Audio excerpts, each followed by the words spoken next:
আসসালামু আলাইকুম। প্রিয় দর্শক, অন্য মঞ্চের আলাপচারিতায় আপনাদের সকলকে আমন্ত্রণ জানাচ্ছি। আইনজীবী মহসিন রশিদের বক্তব্য অনুযায়ী গত 18 মাসে ডক্টর মোহাম্মদ ইউনূসের কর্মকাণ্ড শুধু সংবিধান লঙ্ঘনের মধ্যে সীমাবদ্ধ নয়, বরং তা রাষ্ট্রদ্রোহের পর্যায়ে পৌঁছেছে। তিনি সঠিকভাবে উল্লেখ করেছেন যে এটি ট্রিজন বা রাষ্ট্রদ্রোহ। বাংলাদেশের দণ্ডবিধির 121 ধারা অনুযায়ী রাষ্ট্রদ্রোহের শাস্তি মৃত্যুদণ্ড বা যাবজ্জীবন কারাদণ্ড।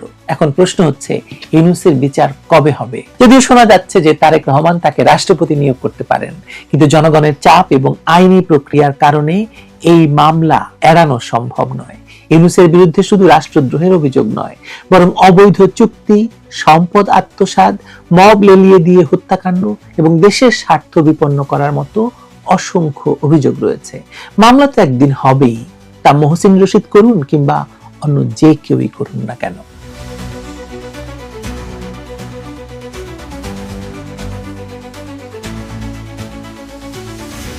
বাংলাদেশের ইতিহাসে রাষ্ট্রদ্রোহের অভিযোগে বিচার হয়েছে এবং মৃত্যুদণ্ড কার্যকর হয়েছে। ইউনূসের ক্ষেত্রেও এই আইনি প্রক্রিয়া অনিবার্য। তার অপরাধের মাত্রা এবং দেশের সাংবিধানিক ব্যবস্থার উপর আঘাতের কারণে তার বিচার হওয়া শুধু আইনগত প্রয়োজন নয়, বরং ন্যায় বিচারের দাবি।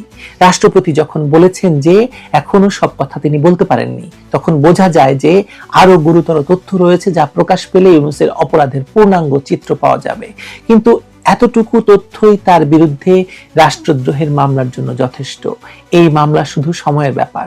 মৃত্যুদণ্ডযোগ্য এই অপরাধের বিচার অবশ্যই হবে। বাংলাদেশের রাজনৈতিক ইতিহাসে গত 1.5 বছরে যে অরাজকতা, সংবিধান লঙ্ঘন, সাংবিধানিক প্রতিষ্ঠানের উপর নগ্ন হস্তক্ষেপের ঘটনা ঘটেছে, তা কোনো সাধারণ রাজনৈতিক বিচ্যুতি নয়, বরং এটি রাষ্ট্র এবং সার্বভৌমত্বের উপর সুপরিকল্পিত আঘাত। তথাকথিত শান্তিতে নোবেল বিজয়ী ডক্টর মোহাম্মদ ইউনূস অবৈধভাবে ক্ষমতা দখলের পর থেকে রাষ্ট্রের সর্বোচ্চ অভিভাবক রাষ্ট্রপতির সঙ্গে যে আচরণ করেছেন এবং সংবিধানকে যেভাবে বৃদ্ধাঙ্গুলি দেখিয়েছেন, তা প্রচলিত আইনে সন্দেহাতীতভাবে রাষ্ট্রদ্রোহের শামিল। গতকালকের ভিডিও কলামে আমি উল্লেখ করেছিলাম যে কিভাবে এই অবৈধ সরকার মব বা উচ্ছৃঙ্খল জনতাকে লেলিয়ে দিয়ে রাষ্ট্রপতিকে হত্যা করতে চেয়েছিল। আজ সেই আশঙ্কার সত্যতা মিলেছে এবং দেশের বিশিষ্ট আইনজ্ঞ এবং রাজনৈতিক মহলের বক্তব্য সেটাই প্রমাণ করছে। বাংলাদেশ মুসলিম লীগের সভাপতি এবং সুপ্রিম কোর্টের জ্যেষ্ঠ আইনজীবী মহসিন রশিদ যে ঘোষণা দিয়েছেন, তা কেবল একজন আইনজীবীর ব্যক্তিগত ক্ষোভ নয়, বরং এটি রাষ্ট্রের সংবিধান সমুন্নত রাখার এক অনিবার্য আইনি লড়াইয়ের পূর্বাভাস। তিনি স্পষ্ট ভাষায় বলেছেন, ডক্টর ইউনূসের কর্মকাণ্ড কেবল সংবিধান লঙ্ঘনের মধ্যে সীমাবদ্ধ নয়, এটি সরাসরি ট্রিজন বা রাষ্ট্রদ্রোহ। আর বাংলাদেশে প্রচলিত আইনে রাষ্ট্রদ্রোহের সর্বোচ্চ শাস্তি মৃত্যুদণ্ড। রাষ্ট্রপতি মোহাম্মদ শাহাবুদ্দিনের সাম্প্রতিক সাক্ষাৎকারটি বাংলাদেশের রাজনীতির অন্দরমহলের এক ভয়াবহ চিত্র সামনে এনেছে। গত 18 মাস ধরে বঙ্গভবনের 4 দেয়ালের মাঝে তাকে কিভাবে কার্যত বন্দী করে রাখা হয়েছিল, তার বর্ণনা যে কোনো বিবেকবান মানুষকে শিউরে উঠতে বাধ্য করবে। একটি স্বাধীন দেশের রাষ্ট্রপতিকে তার সাংবিধানিক দায়িত্ব পালন করতে না দেওয়া, তাকে অন্ধকারে রাখা এবং তার উপর মানসিক নিপীড়ন চালানো, হত্যার হুমকি, এগুলো কোনো বিচ্ছিন্ন ঘটনা নয়। আইনজীবী মহসিন রশিদ যথার্থই বলেছেন, প্রধানমন্ত্রীর পদ শূন্য হওয়ার পর রাষ্ট্রপতি ছিলেন একমাত্র সাংবিধানিক পদে অধিষ্ঠিত ব্যক্তি। সেই রাষ্ট্রপতির সঙ্গে যোগাযোগ বিচ্ছিন্ন করা, নীতিগত সিদ্ধান্তে তাকে পাশ কাটিয়ে যাওয়া এবং তার অনুমতি ছাড়াই একের পর এক অধ্যাদেশ জারি করা ছিল সংবিধানের সুস্পষ্ট লঙ্ঘন। সংবিধানের 48 অনুচ্ছেদ অনুযায়ী রাষ্ট্রপতি রাষ্ট্রের প্রধান, কিন্তু ইউনূস সরকার তাকে একটি পুতুলে পরিণত করার চেষ্টা করেছে। প্রেস উইং প্রত্যাহার করে নেওয়া, ফটোগ্রাফারদের সরিয়ে দেওয়া এবং সরকারি ক্রয়পত্রে রাষ্ট্রপতির বাণী এবং ছবি নিষিদ্ধ করার মতো কুৎসিত ঘটনাগুলো প্রমাণ করে যে তারা সুপরিকল্পিতভাবে রাষ্ট্রপতির অস্তিত্বকে মুছে ফেলতে চেয়েছিল। এটি কেবল একজন ব্যক্তিকে অপমান নয়, বরং রাষ্ট্রের প্রধানকে অথবা প্রতীককে ধূলিসাৎ করার নামান্তর। সবচেয়ে গুরুতর যে অভিযোগটি সামনে এসেছে তা হলো বঙ্গভবন ঘেরাও করে রাষ্ট্রপতিকে অপসারণ, এমনকি প্রাণনাশেরও চেষ্টা। 2024 সালের 22 অক্টোবরের সেই বিভীষিকাময় রাতে মব তৈরি করে বঙ্গভবনে হামলা চালানোর যে নাটক সাজানো হয়েছিল, তা রাষ্ট্রদ্রোহের এক জীবন্ত দলিল। রাষ্ট্রপতি খুব চমৎকার বর্ণনা দিয়েছেন সাক্ষাৎকারে, গতকালকার ভিডিওতে তা আমি বলেছি। এই পুরো প্রক্রিয়ার নেপথ্যে ছিল ইউনূস সরকারের প্রত্যক্ষ পরোক্ষ মদত, ইউনূসের প্রেস উইং এর কাজ এবং ইউনূসের যারা উপদেষ্টা ছিল তাদের সকলে এর মধ্যে অংশ নিয়েছিল। যেমন প্রথম আলো, ডেইলি স্টার আগুন লাগার সময় তারা কোনো ব্যবস্থা নেয়নি, এই সময়েও যখন বঙ্গভবন আক্রান্ত হয়েছিল তখনও তারা এই মবকে উস্কে দিয়েছিল বঙ্গভবন দখল করার জন্য, রাষ্ট্রপতিকে সরিয়ে দেওয়ার জন্য। বৈষম্য বিরোধী ছাত্র আন্দোলনের নেতারা মধ্যরাতে ফোন করে দায় এড়ানোর চেষ্টা করেছিল বটে, কিন্তু সরকারের সম্মতি ছাড়া বঙ্গভবনের মতো স্পর্শকাতর এলাকায় এমন অরাজকতা সৃষ্টি করা ছিল অসম্ভব। রাষ্ট্রকে অস্থিতিশীল করা এবং সাংবিধানিক শূন্যতা তৈরির এই হীন প্রচেষ্টা সরাসরি রাষ্ট্রদ্রোহী অপরাধ। সংবিধানের 7 ক অনুচ্ছেদ অনুযায়ী কেউ যদি সংবিধান রহিত বা স্থগিত করার ষড়যন্ত্র করে তবে তার শাস্তি মৃত্যুদণ্ড। ইউনূস সরকার একজন সাবেক প্রধান বিচারপতিকে অসাংবিধানিক উপায়ে রাষ্ট্রপতির পদে বসানোর যে প্রস্তাব দিয়েছিল তা এই ষড়যন্ত্রেরই অংশ। ডক্টর মোহাম্মদ ইউনূসের বিরুদ্ধে রাষ্ট্রদ্রোহের মামলা হওয়া এখন সময়ের ব্যাপার মাত্র। আইনজীবী মহসিন রশিদ ইতিমধ্যে সংবিধানের 106 অনুচ্ছেদ চ্যালেঞ্জ করে আদালতে গিয়েছিলেন এবং নিজে বাদী হয়ে মামলা করার ঘোষণা দিয়েছেন। এবার তার বক্তব্য অত্যন্ত পরিষ্কার। রাষ্ট্রপতিকে চোর আখ্যা দেওয়া, তাকে ভয়ভীতি দেখানো, জিম্মি করে নথিতে সই করানো কোনো সাধারণ অপরাধ নয়। সেই সংবিধানের দোহাই দিয়ে বা যেই রাষ্ট্রপতির কাছে শপথ নিয়ে ইউনূস সরকার ক্ষমতায় বসেছিল সেই রাষ্ট্রপতিকে অকার্যকর করে দেওয়ার মাধ্যমে তারা নিজেদের শপথ ভঙ্গ করেছে। শপথ ভঙ্গের এই দায় এবং সংবিধান লঙ্ঘনের অপরাধ তাকে কাঠগড়ায় দাঁড় করাবেই আজ কিংবা কাল। যদিও বর্তমানে ক্ষমতার পালাবদল ঘটেছে এবং বিএনপির চেয়ারম্যান তারেক রহমানের নেতৃত্বে একটি নতুন সরকার গঠিত হয়েছে, তবুও ইউনূসের বিচার প্রক্রিয়া থেমে থাকার কোনো সুযোগ নেই। আমার তো এমনও মনে হচ্ছে যে এটি তারেক রহমান খুব কৌশলে করালেন যাতে তাকে রাষ্ট্রপতি না বানাতে হয়, কারণ এমন শোনা যাচ্ছে যে ইউনূসকে রাষ্ট্রপতি করার দাসখত লিখে দিয়ে তারেক রহমান ক্ষমতায় বসেছেন। হতে পারে না? শোনা যাচ্ছে তারেক রহমান হয়তো রাজনৈতিক কৌশল হিসেবে ইউনূসকে পরবর্তী রাষ্ট্রপতি করার চিন্তা করতে পারেন, কিন্তু সেটি হলেও আইনের হাত থেকে রেহাই পাওয়ার সুযোগ আসলে ক্ষীণ, কারণ রাষ্ট্রদ্রোহ এমন একটি অপরাধ যা কখনো তামাদি হয় না। ইউনূসের অপরাধের ফিরিস্তি কেবল সাংবিধানিক লঙ্ঘনে সীমাবদ্ধ নয়, বিদেশি শক্তির প্রেরণক হিসাবে তিনি বাংলাদেশের স্বার্থ বিরোধী যেসব পদক্ষেপ নিয়েছেন, চুক্তি করেছেন, তাও তদন্তের দাবি রাখে। তার শাসনামলে 14-15 বার বিদেশ সফর করলেও তিনি একবারও রাষ্ট্রপতিকে অবহিত করার প্রয়োজন মনে করেননি, যা রুলস অব বিজনেস এবং সাংবিধানিক শিষ্টাচারের চরম লঙ্ঘন। তাছাড়া তার বিরুদ্ধে আগে থেকেই অর্থ পাচার, দুর্নীতির একাধিক মামলা চলমান ছিল। অবৈধভাবে ক্ষমতা দখল করে তিনি নিজের স্বার্থ সিদ্ধি এবং বিদেশি প্রভুদের এজেন্ডা বাস্তবায়নে রাষ্ট্রযন্ত্রকে ব্যবহার করেছেন। নির্বাহী ক্ষমতা বলে তার উপরে থাকা মামলা তুলে নিয়েছেন, যেটা আরো বড় সংবিধান লঙ্ঘন। দেশের অর্থনীতিকে পঙ্গু করে দেওয়া, জাতীয় নিরাপত্তা বিঘ্নিত করা, বিদেশের সঙ্গে গোপন বা অসম চুক্তি করার অভিযোগগুলো এখন একে একে সামনে আসছে। মব লেলিয়ে দিয়ে মানুষ হত্যা এবং রাজনৈতিক প্রতিপক্ষকে দমন করার যে সংস্কৃতি তিনি চালু করলেন তার জন্য তাকে জবাবদিহি করতেই হবে। অনেকে মনে করতে পারেন যে নোবেল বিজয়ী হওয়ার কারণে আন্তর্জাতিক মহল হয়তো ইউনূসকে রক্ষা করার চেষ্টা করবে, কিন্তু বাস্তবতা হলো তার জনপ্রিয়তা এবং গ্রহণযোগ্যতা সব তলানিতে গিয়ে ঠেকেছিল। 2024 সালে সন্ত্রাসের মাধ্যমে ক্ষমতা দখলের পর তার অদক্ষতা এবং প্রতিহিংসা পরায়ণ রাজনীতি দেশের মানুষকে তার বিরুদ্ধে দাঁড় করিয়ে দিয়েছে। বিদেশিরা যখন দেখছে তাদের তুরুপের তাস মানে ডক্টর ইউনূস অকার্যকর হয়ে পড়েছে, তখন তারা তাকে সরিয়ে দিতে বাধ্য হয়েছে। মৃত ঘোড়ায় কেউ বাজি ধরে না। ডক্টর ইউনূস এখন একটা মৃত ঘোড়া। মানে এখন যদি তার বিরুদ্ধে আইনি প্রক্রিয়া শুরু হয় তবে তা হবে সম্পূর্ণ তথ্য প্রমাণ এবং সংবিধানের ভিত্তিতে। বাংলাদেশের বিচার ব্যবস্থা যদি স্বাধীনভাবে কাজ করে তবে রাষ্ট্রপতির উপর এই মানসিক নির্যাতন, হত্যা চেষ্টা এবং সংবিধানকে পদদলিত করার অপরাধে ডক্টর মোহাম্মদ ইউনূসের সর্বোচ্চ শাস্তি পেতে হবে। মহসিন রশিদের মতো জ্যেষ্ঠ আইনজীবীরা যখন সোচ্চার হয়েছেন তখন বোঝাই যাচ্ছে রাষ্ট্রের ভেতরকার একটি বড় শক্তিশালী অংশ আর চুপ থাকতে রাজি নয়। ইউনূসকে এবার যেতেই হবে। কোথায় যেতে হবে? দেখুন, ফাঁসির দড়ি আছে। এই সেই ব্যক্তি, রাষ্ট্র যাকে শেখ হাসিনা সহ আওয়ামী লীগ নেতাকর্মীদের ফাঁসির নির্দেশ আদালতের মুখ থেকে বের করার জন্য নিয়োগ দিয়েছিল। ইউনূসের অবৈধ সরকার এই কাজটি করেছিল কারণ শেখ হাসিনাকে ফাঁসি দেওয়ার জন্য জামায়াতের কোনো নেতা ছাড়া আর কাউকে দিয়ে হয়তো কাজটি করানো সম্ভব ছিল না। আর জামায়াতের সর্বস্তরে সেই পুরনো প্রতিহিংসা, শেখ হাসিনা যুদ্ধাপরাধীদের ফাঁসি কার্যকর করেছেন, আর শেখ হাসিনার বাবা জামায়াতকে পরাজিত করে পাকিস্তানিদের তাড়িয়ে মুক্তিযুদ্ধের মাধ্যমে বাংলাদেশকে স্বাধীন করেছেন। কিন্তু এই ট্রাইব্যুনাল থেকে কত কামিয়ে নিয়েছেন এই তথাকথিত আইনজীবী তাজুল ইসলাম? উত্তরটি শুনলে যে কারো চোখ কপালে উঠতে বাধ্য।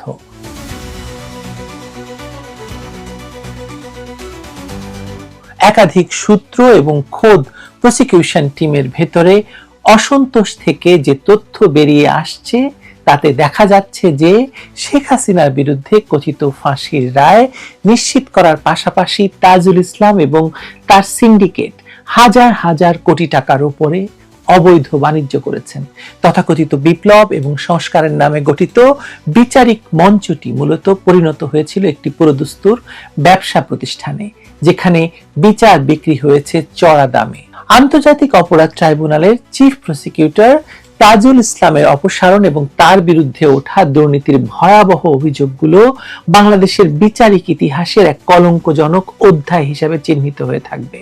মাত্র কয়েক মাস আগে যে ব্যক্তিকে ন্যায় বিচারের প্রতীক হিসাবে উপস্থাপন করে শেখ হাসিনা সহ সাবেক সরকারের উচ্চ পদস্থ কর্মকর্তাদের বিচারের দায়িত্ব দেওয়া হয়েছিল, আজ তার বিরুদ্ধেই সেটেলিং বাণিজ্য, রাজসাক্ষী নাটকের মাধ্যমে কোটি কোটি টাকা হাতিয়ে নেওয়ার অভিযোগ উঠেছে। খোদ প্রসিকিউশন টিমের সদস্য অ্যাডভোকেট BM সুলতান মাহমুদ যে বোমা ফাটিয়েছেন তা প্রমাণ করছে যে এই ট্রাইব্যুনালটি মূলত একটি রাজনৈতিক এজেন্ডা বাস্তবায়নের পাশাপাশি ব্যক্তিগত আখের গোছানোর হাতিয়ারে পরিণত হয়েছিল। সুলতান মাহমুদের অভিযোগ অনুযায়ী তাজুল ইসলামের নেতৃত্বাধীন সিন্ডিকেট চিফ প্রসিকিউটরের চেয়ারকে টাকা আয়ের মেশিনে রূপান্তরিত করেছিল। বিশেষ করে আশুলিয়ায় লাশ পোড়ানোর মতো লোমহর্ষক ঘটনার আসামিদের বাঁচাতে টাকার বিনিময়ে যে জঘন্য খেলার আশ্রয় নেওয়া হয়েছে তা গা শিউরে ওঠার মতো। অভিযোগের তীর সরাসরি বিদ্ধ হয়েছে বা বিদ্ধ করানো হয়েছে তাজুল ইসলাম এবং তার সহযোগী আইনজীবী শিশির মনিরের দিকে। বলা হচ্ছে ধানমন্ডি তদন্ত সংস্থায় বসে তারা সাবেক আইজিপি চৌধুরী আব্দুল্লাহ আল মামুনকে রাজসাক্ষী বা অ্যাপ্রুভার বানানোর নাটক সাজিয়েছিলেন। এর নেপথ্যে ছিল বিশাল অঙ্কের অর্থের লেনদেন।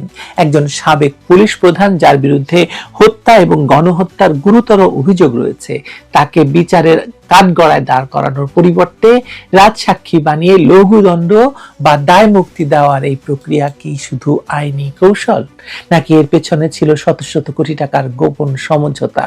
বলা হচ্ছে 1000 কোটি টাকার লেনদেন হয়েছে।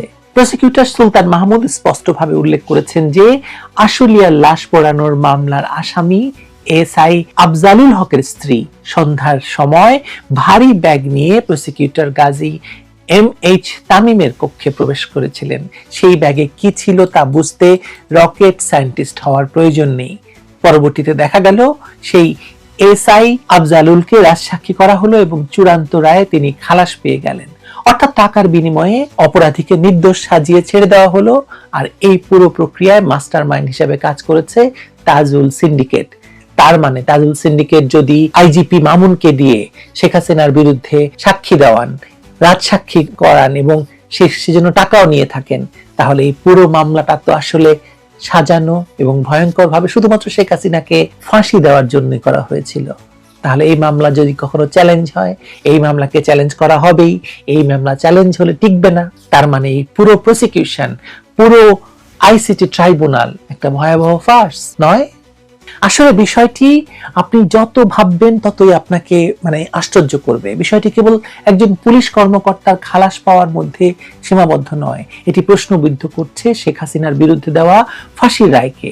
যে ট্রাইব্যুনালের প্রধান প্রসিকিউটর টাকার বিনিময়ে সাক্ষ্য প্রমাণ পাল্টে ফেলতে পারেন, আসামিকে সাক্ষী বানাতে পারেন এবং ভিডিও ফুটেজ গুলি করার নির্দেশদাতা পুলিশ কর্মকর্তাকে আসামি না করে উল্টো সাক্ষী হিসাবে আদালতে হাজির করতে পারেন, সেই ট্রাইব্যুনালের বিশ্বাসযোগ্যতা বলে আর তো কিছু থাকার কথা নয়, তাই না?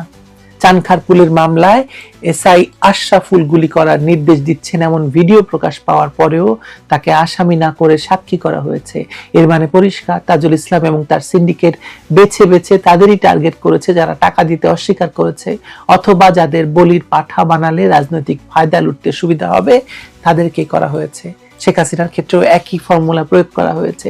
তাকে সর্বোচ্চ দণ্ড দেওয়াটা ছিল তাদের প্রজেক্ট, আর বিনিময়ে তারা হয়তো বিশাল অঙ্কের কন্ট্রাক্ট বাস্তবায়ন করেছে, আর সাইড বিজনেস হিসাবে অন্যান্য আসামিদের পরিবারের কাছ থেকে ভয় দেখিয়ে আদায় করেছে হাজার কোটি টাকা। আমি একটি ছোট্ট তথ্য দিয়ে শেষ করব। আমি জানতে পেরেছি যে সেনাবাহিনীর সেনা কর্মকর্তাদের যে বিচার হচ্ছে, তাদের পরিবারের কাছে এভারেজে 400 কোটি টাকা করে দাবি করেছেন তাজুল ইসলাম। 400 কোটি টাকা দেওয়া হলে তাদেরকে মুক্তি দেওয়া হবে বা তাদেরকে ছেড়ে দেওয়া হবে। আমি বলবো না, নাম প্রকাশ করব না, নাম প্রকাশ করার কোনো কারণ নেই, কিন্তু তিনি সেটা করেছেন। প্রশ্ন হলো, তাজুল ইসলামকে সরানোর আসল কারণ কি এটা? আপাত দৃষ্টিতে হয়তো মনে হতে পারে দুর্নীতির অভিযোগে তাকে সরানো হয়েছে, কিন্তু এর গভীরে রয়েছে ক্ষমতার পালা বদলেরও সমীকরণ। ডক্টর ইউনূসের অবৈধ অন্তর্বর্তীকালীন সরকারের বিদায়ের পর সাজানো নির্বাচনের মাধ্যমে ক্ষমতায় আসা তারেক রহমানের সরকার এখন নিজের মতো করে গুটি সাজাচ্ছে। সুতরাং সব জায়গায় তাজুলের মতো লোকজনকে বাদ দেবে, এটাও স্বাভাবিক। তাজুল ইসলাম ছিলেন জামাত ঘরানার লোক, তাকে ব্যবহার করা হয়েছিল শেখ হাসিনার বিরুদ্ধে রায় বের করা আনার জন্য। সেই মিশন সফল হওয়ার পর এখন তাকে সরিয়ে বসানো হয়েছে বিএনপি ঘরানার আইনজীবী আমিনুল ইসলামকে, অর্থাৎ ট্রাইব্যুনালের দখল এখন জামায়াতের হাত থেকে বিএনপির হাতে গেল। কিন্তু এতে বিচার ব্যবস্থার কোনো গুণগত পরিবর্তন হয়নি। মানে সিন্ডিকেট বাণিজ্য আমিনুল ইসলাম করবেন কিনা তা আমি বলছি না, কিন্তু এই ঘটনা ঘটেছে, সুতরাং এই ট্রাইব্যুনাল রাখার আর কোনো দরকার নেই। এটাই হচ্ছে আমার কথা। মানে এটা কোনো বিচারিক প্রতিষ্ঠান নয়, বরং এটি ক্ষমতাসীনদের রাজনৈতিক প্রতিহিংসা চরিতার্থ করার এবং প্রতিপক্ষকে দমন করার একটি দলীয় সেল। তাজুল ইসলাম তো বুঝতে পেরেছেন যে হাওয়া ঘুরে গেছে। এতদিন তিনি যাকে খুশি তাকেই ফাঁসিতে ঝোলানোর ভয় দেখিয়ে টাকা আদায় করেছেন, এখন সেই ভয়ের সংস্কৃতি তাকেই গ্রাস করতে শুরু করেছে। শোনা যাচ্ছে তিনি দেশ থেকে পালিয়ে যাওয়ার পায়তারা করছেন বা ইতিমধ্যে পালিয়েও গিয়েছেন। দুর্নীতিবাজদের শেষ পরিণতি হয়তো এমনই হয়, কিন্তু তিনি পালিয়ে গেলেও তার কৃতকর্মের দায় তো এড়াতে পারবেন না। তিনি যে অবৈধ অধ্যাদেশের বলে শেখ হাসিনাকে মৃত্যুদণ্ড দেওয়ার ব্যবস্থা করেছিলেন, সেই অধ্যাদেশ এবং ট্রাইব্যুনাল নিজেই এখন অস্তিত্ব সংকটে। আইন বিশেষজ্ঞরা শুরু থেকেই বলে আসছিলেন 1971 সালের জন্য প্রণীত আইনে 2024 সালের ঘটনার বিচার সম্পূর্ণ এখতিয়ার বহির্ভূত। একটি অবৈধ সরকারের প্রণীত অবৈধ অধ্যাদেশের মাধ্যমে গঠিত আদালতে একজন দুর্নীতিবাজ প্রসিকিউটরের পরিচালনায় যে রায় দেওয়া হয়েছে তা আইনগতভাবে ভয়েড এবং বাতিলযোগ্য। আজ তাজুল ইসলামের এই হাজার কোটি টাকার কেলেঙ্কারি ফাঁস হওয়ার পর সেই আইনি যুক্তি আরো শক্তিশালী হলো। তবে রাষ্ট্রপতি শাহাবুদ্দিন চুপ্পু বলেছেন, তারেক রহমান সরকার যদি তাকে রেখে দিতে চান, তিনি রাষ্ট্রপতির পূর্ণ মেয়াদ দায়িত্ব পালন করতে রাজি। সম্ভবত রাষ্ট্রপতি শাহাবুদ্দিন চুপ্পু কোনো এজেন্সির নির্দেশনায় কিংবা নিজের বুদ্ধি খাটিয়ে এই সাক্ষাৎকারগুলো দিচ্ছেন এটা বলতে যে তিনি যে অসাংবিধানিক প্রক্রিয়া শুরু করেছিলেন তার সবচেয়ে বড় লাভ পেয়েছে, বেনিফিশিয়ারি হয়েছে নতুন বিএনপি সরকার। কাজেই তাকে পুরস্কৃত করে তাকে পূর্ণ মেয়াদে তাদের রেখে দেওয়া উচিত। গুরুজনেরা বরাবর বলেন যে বানানো কথা বললে, অর্ধসত্য বললে কিংবা ডাহা মিথ্যা কথা বললে যত বেশি কথা বলা যায় ততই মিথ্যার গহ্বরে একেবারে ঢুকে পড়তে হয়। মানে মিথ্যার এক রকমের আবর্জনায় নিজেই তখন চাপা পড়তে হয়। শাহাবুদ্দিন চুপ্পুর দশা হয়েছে সেটা। রাষ্ট্রপতি শাহাবুদ্দিন চুপ্পু বঙ্গভবনে একরকম নির্বাসিত থাকবার পর এবং তার সকল প্রায় যোগাযোগের ব্যবস্থা অন্তর্বর্তীকালীন সরকারের সময়কালে কেড়ে নেওয়া হয়েছিল এমন অভিযোগের মধ্যে তিনি যখন সংবাদ মাধ্যমের সঙ্গে স্বাধীনভাবে কথাও বলতে পারছিলেন না, এই প্রেক্ষাপটে তিনি কালের কণ্ঠকে যে সাক্ষাৎকার দিয়েছেন গত শুক্রবারে, যে সাক্ষাৎকারটি সোমবার প্রথম পর্ব প্রকাশিত হয়েছে, মঙ্গলবার কালের কণ্ঠ সেই সাক্ষাৎকারের দ্বিতীয় পর্ব প্রকাশ করেছে। দ্বিতীয় পর্বে এসে শাহাবুদ্দিন চুপ্পু যেসব ব্যাখ্যা দিচ্ছেন তার নানা রকম দায়িত্বহীনতার কিংবা অসাংবিধানিক পদক্ষেপের, তাতে তিনি আরো বেশি করে মিথ্যার আবর্জনায় নিজেই নিজেকে চাপা দিয়েছেন। ডাহা মিথ্যা কথা বলেছেন অনেকগুলো শাহাবুদ্দিন চুপ্পু। যদি তিনি কথা না বলতেন তাহলে যেমনটা ধারণা করা হচ্ছিল যে ডক্টর মোহাম্মদ ইউনূসের চাপে কিংবা তার আগে অন্তর্বর্তীকালীন সরকারটি গঠনের সময় ছাত্র নেতাদের চাপে কিংবা হয়তো সেনাপ্রধান ওয়াকারুজ্জামানের চাপে শাহাবুদ্দিন চুপ্পুকে এমন সব অসাংবিধানিক পদক্ষেপ নিতে হয়েছে যেটা হয়তো তিনি প্রাণ ভয়ে নিয়েছেন, বেকায়দায় পড়ে নিয়েছেন, কিন্তু তার নিজের তাতে কোনো মতামত ছিল না।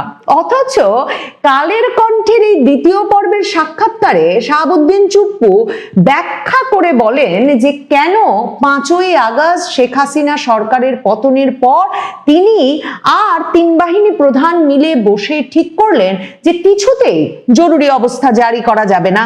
যেই জরুরি অবস্থা সে সময়ে আইন শৃঙ্খলা পরিস্থিতির যে ভয়াবহ অবস্থা ছিল, শুধু গণভবন তো ভাঙচুর লুটপাট হচ্ছিল না, সংসদ ভবন ভাঙচুর লুটপাট হচ্ছিল, প্রধান বিচারপতির বাসভবন ভাঙচুর লুটপাট হচ্ছিল, জাজেস কোয়ার্টার থেকে শুরু করে সারা দেশে সরকারি রাষ্ট্রীয় সম্পত্তি ভাঙচুর লুটপাট হতে পেরেছে। এরপর কয়েকদিন ধরে আওয়ামী লীগ এবং আওয়ামী লীগের দোসর পরিচয়ে সারা বাংলাদেশে মানুষের ব্যক্তিগত সম্পদ ভাঙচুর লুটপাট অগ্নিসংযোগের ঘটনা ঘটেছে। বঙ্গবন্ধু এবং মুক্তিযুদ্ধ সংক্রান্ত সকল স্মারক অপমান করা হয়েছে, সেগুলোর লাঞ্ছনা করা হয়েছে, ভাঙচুর করা হয়েছে।